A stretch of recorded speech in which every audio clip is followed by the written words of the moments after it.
Hi, and welcome to another presentation from your business tutor, learning your way, anytime, anywhere. When people talk of motivating staff, it all sounds so simple.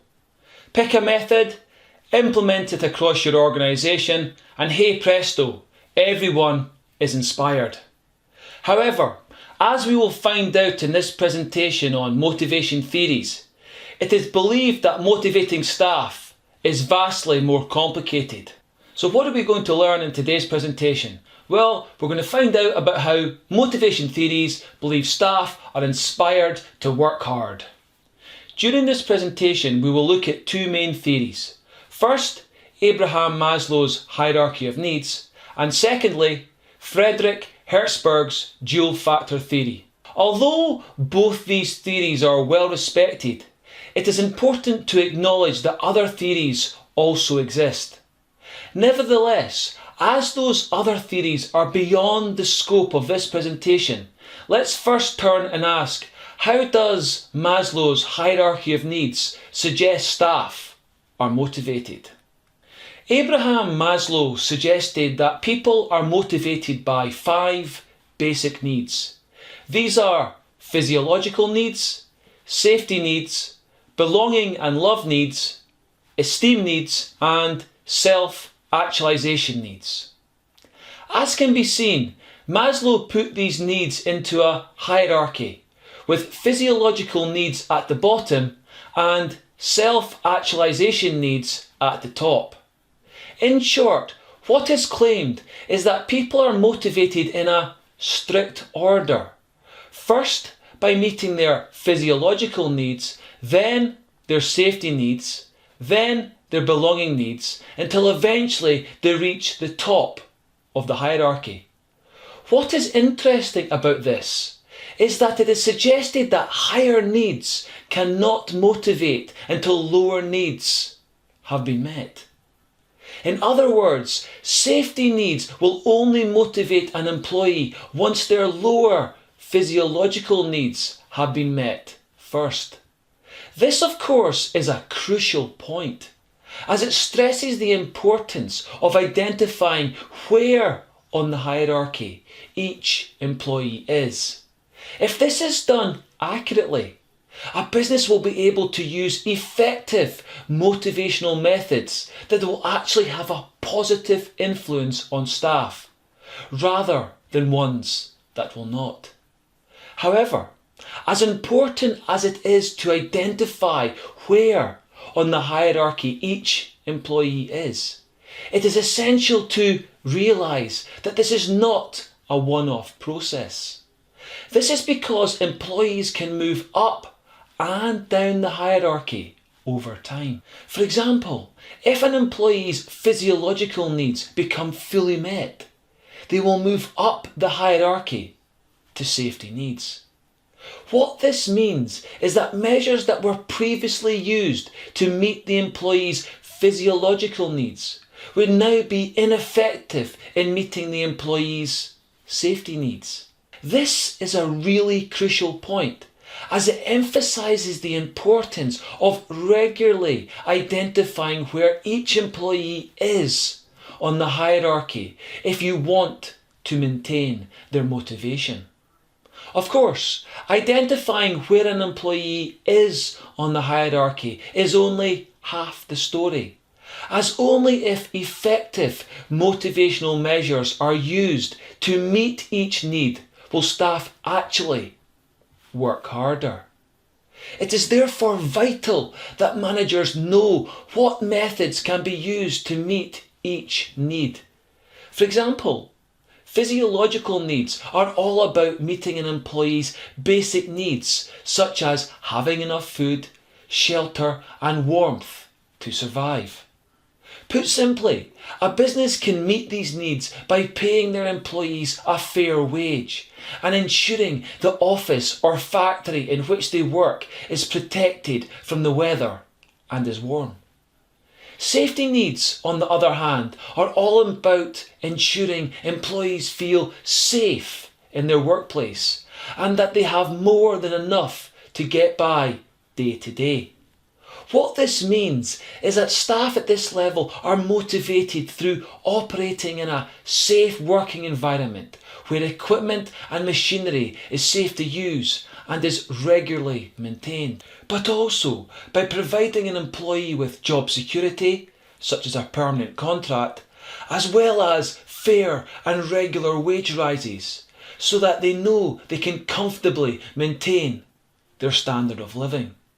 The third level in the hierarchy, belonging and love needs, describe an employee's desire to be socially and emotionally accepted at work.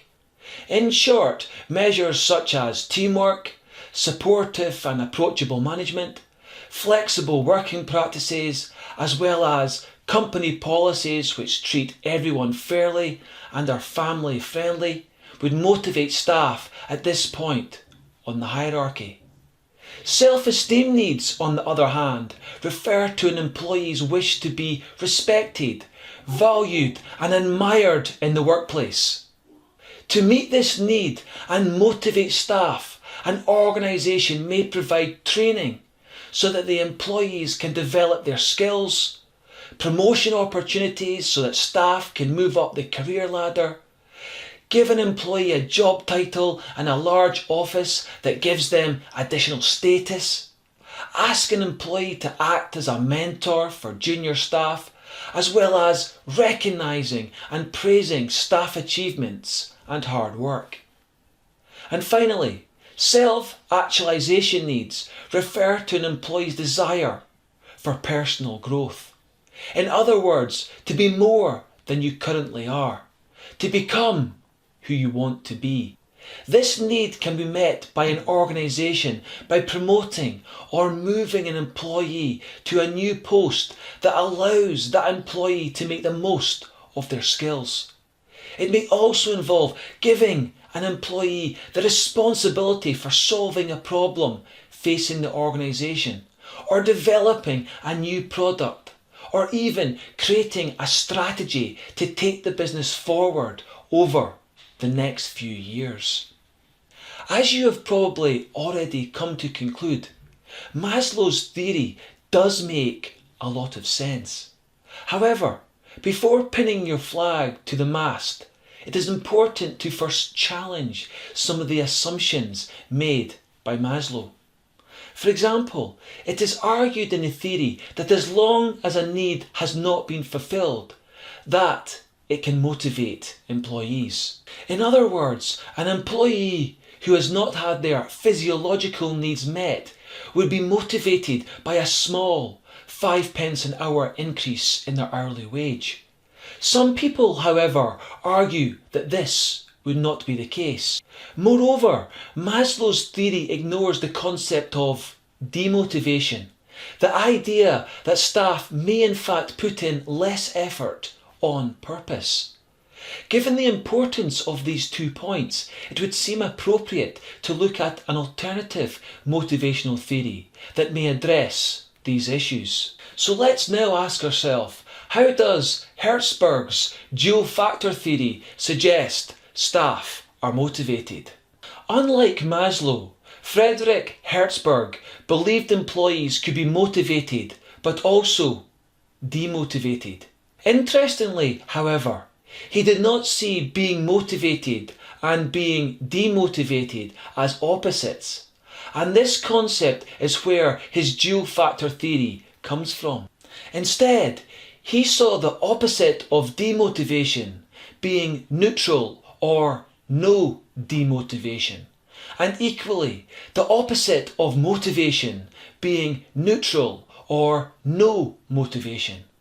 What this crucial point shows is that Hertzberg believed there are 2 factors at play in determining how motivated employees are. First, there are hygiene factors, which Hertzberg said do not motivate staff. Instead, such factors, if provided in sufficient amounts, have a neutral effect on motivation.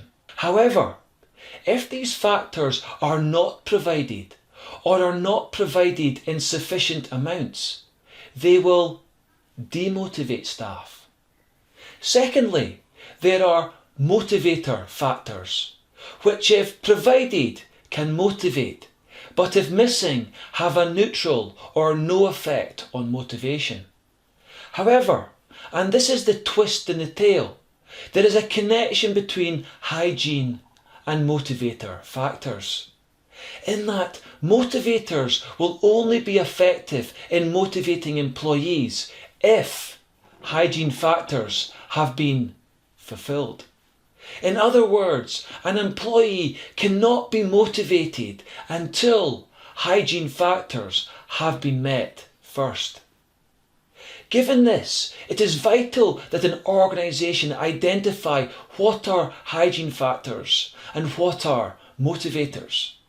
For example, hygiene factors include issues such as pay levels, job security, working conditions, company policies, and relationships with colleagues and managers.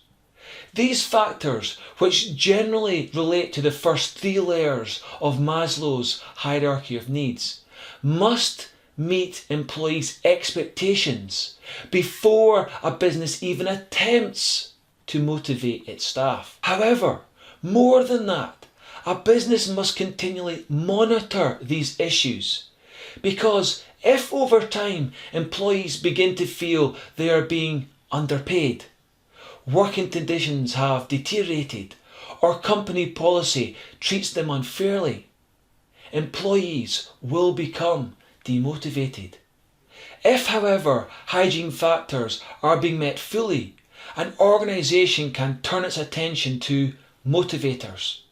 In general, these relate to the top two layers of Maslow's hierarchy of needs, and include factors such as recognition and praise for hard work, promotion into a senior position, training opportunities, being given decision-making power or additional responsibilities such as mentoring junior staff or solving an issue affecting the business.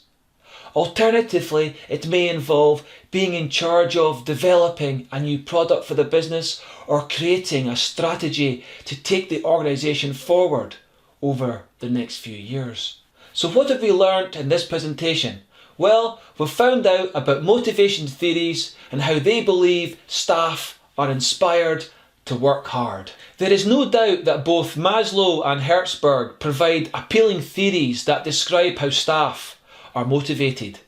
However, it would also be fair to state that both theories have their weaknesses. Nevertheless, if used as a starting point, management can use the ideas suggested by both to influence how they should motivate staff in general. Even so, motivation is a complicated issue, especially at an individual level. And this is why, if a manager is truly to be effective in getting the most out of their staff, they must be a great man-manager. They have to know their staff well, so that they can identify issues which are affecting their motivation and address them before they become a major problem.